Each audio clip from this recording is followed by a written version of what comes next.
સસલાભાઈ તો છે ને ઝડપ દોડે. બે પક્કા ભાઈબંધો. હા, બે પક્કા ભાઈબંધ.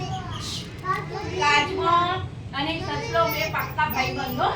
પછી સસલાભાઈ શું કે આપણે શરત લગાડવી છે કે કોણ દોડવામાં આગળ આવે. કાચબા ભાઈ તો મને શરમાવો નહીં કે હું તો ધીરે ધીરે ચાલું, તમે તો ઠેકડા મારતા ચાલો.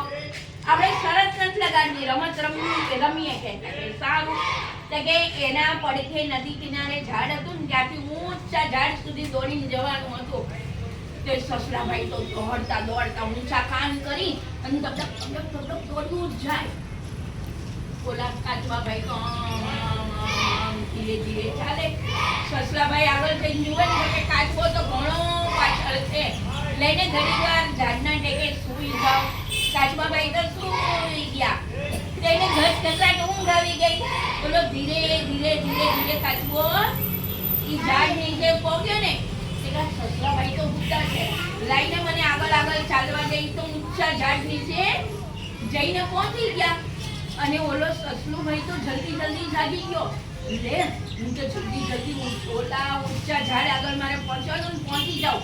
ઈ તો દોડવા માંડ્યું અને ત્યાં જઈને જોવે તો ઓલા કાચબા ભાઈ તો ધીરે ચાલીને પહોંચી ગયા હતા. હવે સસલાભાઈ તો એવા થોભામણા પડી ગયા તો હું તો દોડતો તો તોય માહી રહી ગયો. ઓલા ધીરે ચાલતા હતા. કાચબા ભાઈ તો પહોંચી ગયા. એટલે જે ધીરજ રાખે ઈ આગળ આવે.